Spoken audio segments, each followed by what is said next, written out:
Halo teman-teman, kembali lagi di podcast SMK Negeri 7 Samarinda. Salam sejahtera bagi kita semua, semoga yang menonton podcast hari ini bisa keadaan sehat selalu. Jadi, saya akan memperkenalkan diri saya terlebih dahulu. Nama saya Iksan, dari kelompok 3, dan saya didampingi dengan narasumber-narasumber yang begitu cerdas, yaitu Saya Glenn sebagai narasumber pertama. Saya Aji dari narasumber kedua. dan kita akan menjelaskan tentang tujuan pergerakan nasional kemerdekaan Indonesia. Nah, pada kesempatan ini pasti teman-teman sudah paham kan tentang pergerakan nasional Indonesia itu. Indonesia pasti membutuhkan perjuangan yang begitu besar, semangat. Oleh sebab itu, agar teman-teman ingin bisa lebih tahu lagi tentang apa saja pergerakannya, maka saya akan memberikan kesempatan pada narasumber-narasumber kita untuk bisa memberikan tujuannya. Baik, untuk kalian, silakan jelaskan tujuan pergerakan nasional. Ya, jadi tujuan pergerakan nasional Indonesia yaitu merujuk kepada serangkaian tujuan yang menjadi fondasi utama terbentuknya negara Indonesia. Hal ini mencakup perjuangan mencapai kemerdekaan, mewujudkan keadilan sosial, serta meningkatkan kesejahteraan rakyat. Tujuan lainnya mencakup mempertahankan kedaulatan negara, menjaga persatuan dan kesatuan bangsa, serta membangun Indonesia yang mandiri dan berdaulat. Selain itu, tujuan pergerakan nasional juga meliputi menciptakan masyarakat yang adil dan makmur, menjaga keutuhan dan keberagaman bangsa, serta mewujudkan Indonesia yang berdaulat, mandiri, dan bermartabat. Nah, itu tadi penjelasan dari teman kita tadi. Nah, pastinya teman-teman pengen tahu apa saja perjuangan mencapai kemerdekaan pada rakyat Indonesia zaman dulu. Nah, saya akan beri kesempatan pada Aji untuk bisa menjelaskan bagaimana perjuangan kemerdekaan rakyat Indonesia pada saat itu. Perjuangan mencapai kemerdekaan. 1. Perang kemerdekaan. Perjuangan untuk membuat kemerdekaan dari penjajah yang memperjuangkan hak dan kemerdekaan rakyat Indonesia. 2. Kesatuan nasional. Kesatuan dari semangat nasionalisme untuk meraih kemerdekaan yang menjadi semangat perjuangan bangsa.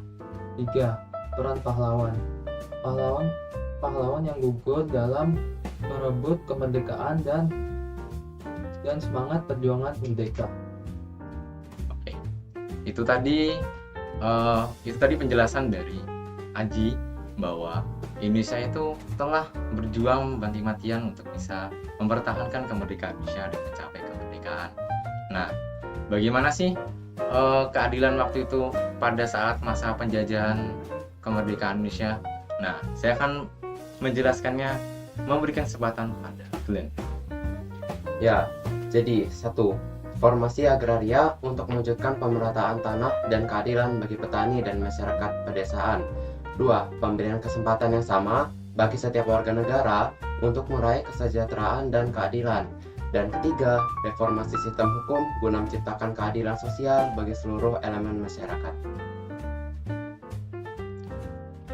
Nah, zaman dulu, peningkatan kesejahteraan rakyat itu untuk merdeka bisa meningkatkan yang makmur dan penurunan tingkat kemiskinan. Nah, oleh sebab itu, rakyat Indonesia ingin bisa merdeka karena mereka ingin bebas dari penderitaan. Nah, setelah merdeka itu pasti Indonesia membutuhkan banyak perjuangan. Nah, bagaimana perjuangan rakyat Indonesia itu untuk mempertahankan kemerdekaan Indonesia? Saya berikan kesempatan ini pada Haji. Ya. 1. Pertahanan wilayah. Strategi pertahanan wilayah yang kuat untuk melindungi kedaulatan negara. 2. Kedaulatan maritim.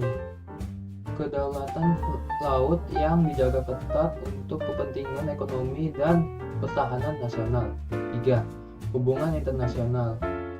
Peran dalam berbagai organisasi internasional yang mengamankan kedaulatan negara Indonesia.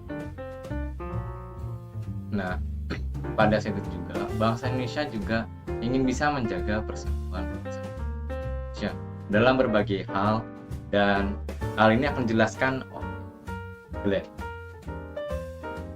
Ya, jadi satu, keanekaragaman kultur. Penanaman nilai persatuan dalam keberagaman budaya dan tradisi di seluruh wilayah Indonesia. Dua, kesetaraan hak. Penegakan kesetaraan hak dan perlindungan terhadap berbagai suku dan kelompok etnis di Indonesia. Dan ketiga, pendidikan multikultural. Pendidikan yang menghargai keberagaman untuk memperkuat persatuan dan kesatuan. Nah, Indonesia ini ingin bisa negaranya bisa berdaulat dan adil dan makmur. Nah, oleh sebab itu, terdapat 3 prinsip ataupun 3 hal yang dibutuhkan untuk bisa makmur. Hal ini akan saya berikan kesempatan pada Aji. 1. Ekonomi mandiri. Langkah-langkah dalam menciptakan ekonomi yang mandiri dan tidak tergantung pada ekonomi luar negeri. 2. Kemandirian energi. Program kemandirian energi untuk mengurangi ketergantungan pada sumber daya luar negeri. 3. Industri pertahanan. Pengembangan industri pertahanan guna menciptakan kedaulatan pertahanan yang mandiri. Nah, gimana sih pada saat itu jika Indonesia bisa makmur dan adil jika setelah merdeka? Nah, hal ini bisa kita berikan kesempatan penjelasan. Ya, menciptakan masyarakat yang adil dan makmur. 1. Untuk masyarakat pedesaan, peningkatan kesejahteraan dan keadilan sosial di masyarakat pedesaan.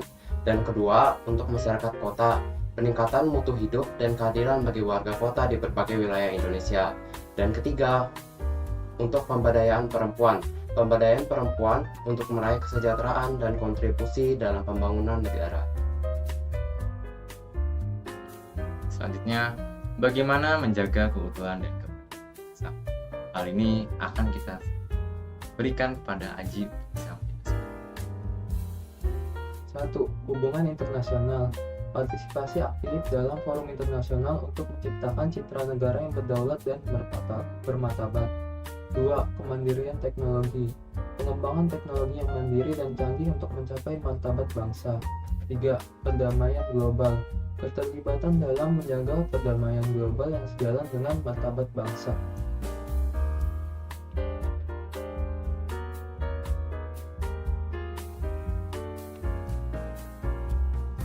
Nah, selanjutnya kita akan menjelaskan atau menyimpulkan apa saja yang telah diberikan Aji dan simpulannya bahwa Indonesia pada saat itu ingin bisa merdeka bersatu, bebas dari penjajahan dari negara. Mereka tidak mau dibunuh, mereka tidak mau bisa diceritakan oleh penjajah pada masa itu.